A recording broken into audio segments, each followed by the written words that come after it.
Good morning, good afternoon, good evening, whoever you are. I don't have any idea what time you're watching this, but for me it is 5:37 in the morning, Sunday. Woke up a little bit early, so I decided to go and update all my spreadsheets, and I had wanted to put a little video together for you for the month of January anyway, because only a handful see it. I'm not gay no more. I am delivered. I don't like men no more. I said I like women. Only a handful, and I honestly, I couldn't give a shit if it's only that handful. I really don't. If I'm 52 and God blesses me to live another 20 years, that means I got more days behind me than I do ahead of me. I'm not letting anybody waste not one fucking moment of my life. I'm gonna enjoy this ride. And if I need to be alone to enjoy it, then that's what will happen. So I'll do a little review for you here. The month of January is finished. The month of January is 100% complete. And the month of January for the SPX ended green, up 2.33%. I had gone into the month of January talking about praying we had a green month because I did not want back-to-back red months, with December having been a red month on the SPX. We got it. So we got our green month. We also have our 3 green weeks in a row, which is the reason why you were issued the trade of the week for next week, being the, what you saw, 6105, 6100 call credit spread for the week ending February 7th. 3 green weeks in a row. 354.87 points on the month, something like that. I don't know.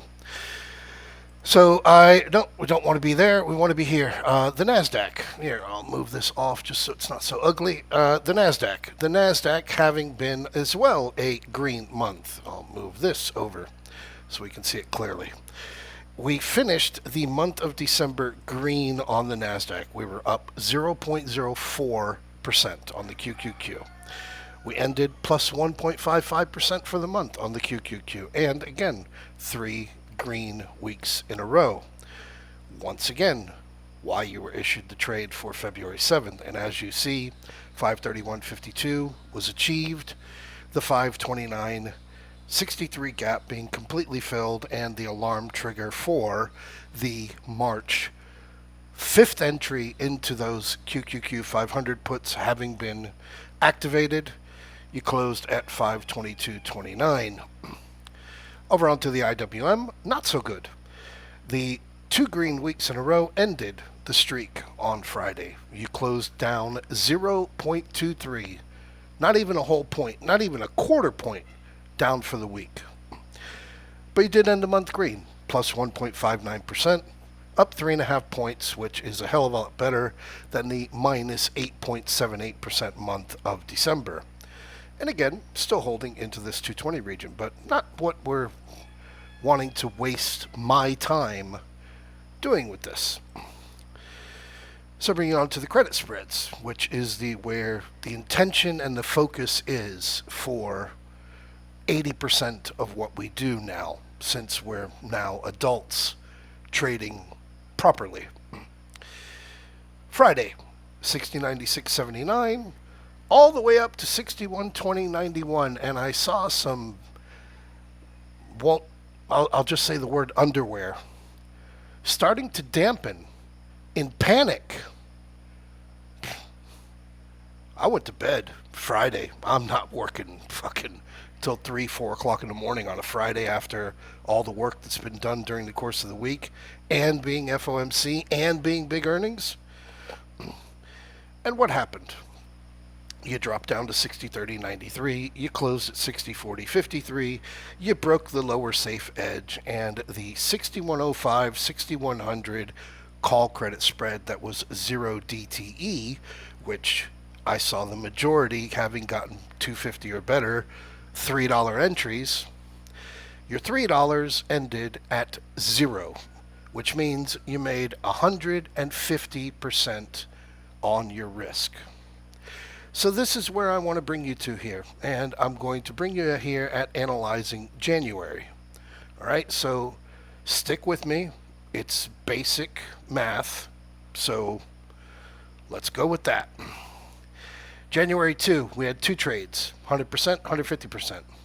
January 3, 2 trades as well. The one in yellow was in the email to be triggered and happening after I had already shut down for the night. So that, leave it what it is, but I did see there were more than 3 people that took the trade. Therefore, I call it a trade. Same thing happening here on the 8th, or I'm sorry, on January 14th with the 58.75, 58.70s. That was the trade. You had 100% on the trade. Very simple to have taken on. We had failures. We had failures during the course of the month. On January 10th, having issued this during Jimmy Carter's funeral, looking that we were going to be getting a bounce going into that Friday, the 59.15, 59.20, $4 credit, $1 risk totally failed. On the other side, the trade of the week that we had during that week, 60.10, 6,005s, finished full credit, plus 300%. Or sorry, plus 150%, plus $300 on each contract. Come on to the January 23, where again, I was playing the bearish view. It was only a $1 credit and it completely failed, never worked out. So thus it was a loss of a complete wipeout of the $4 risk. $4 gone, $400 a contract. And then I bring you on to the FOMC, which on the FOMC I have been very clear for months, even years. There are no credit spreads on FOMC day. And I gave in because I was continually being asked, what about this? What about this? What about this? So I gave you trades in the spread room to do on FOMC day, which I should never have done. And both of those failed. $4 credit failed. $4 credit failed. But work with me here. So during the course of the month, and this needs to be changed because the font does not match, and we will make it bold. During the course of the month of January, doing only one contract on each one of these trades, your one contract with the real losses, you're at $5,450. You're up 1,090%. Now, we'll just say that you were only half as good at the entry, but you still had the complete loss. 2,375. You're up 475%. So working on this, again, if you're doing one contract, that's where you're at. Now, half as good with the full loss on 2 contracts, you're up 4750. 3 contracts, 7125. 4 contracts, 9,500. 5 contracts, 11,875. And this is being half as good at the profit, but still taking the full loss. 85% win ratio, 84.62, right there, right in your face. 22 wins, 4 losses.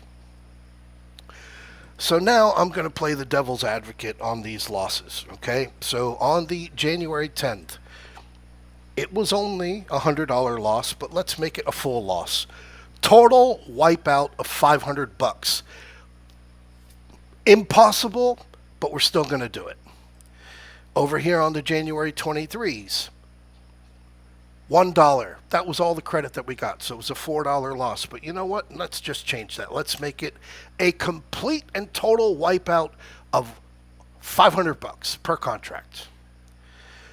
FOMC day, never ever should have issued any alerts on that day, but I did anyway. So even though they were $4 credits, what we were fucking around with, let's go ahead and make it full $500 losses, minus $1,000. So if you got the trades as they were, and they were issued and, given them around, $4,150, 830%, doing only one contract. And again, let's just say you were only half as good at those entries for the credit, but you still took on the full, complete loss. You're up $1,000 on the month, 200% on your initial risk of 500, even though you only started the month risking $250, or call it $2 on the one, $250 on the other one. 2 contracts, $2,150. 3 contracts, $3,225. 4 contracts, $4,300. 5 contracts, $5,375. And this is for the month of January, in the month of January only. So I hope that this kind of explains what I mean about the simplicity that I have told many of you on our one-on-one calls. Just do one contract. You don't need to win every day. The Yankees don't win every day. But as long as they win 110, 120 games out of their 162 game season, they're in the playoffs. They're in the World Series. Stick to the lower stress, simpler version of doing these trades, and I promise you, your life will become so much simpler. You want to push buttons, you want to think that because you are actually pushing buttons that that's what trading is. I wish you the greatest of luck, and I really hope things work out for you in the future. The problem is you think you have time. On average, you get 4,000 weeks in your life. If you're 25, you've already used 1,300 of them. That's over a quarter of your life gone. The next 1,300 won't wait for you. You've got about 50 summers left, 50 times to watch the sun set and rise before the countdown begins for real. Think about it. You spend 26 years of your life asleep. You'll waste 7 years scrolling, stuck in traffic, standing in line. You're left with fragments. And every second you wait to start living, one of those fragments is gone. The present is the only time that's guaranteed. So what are you waiting for?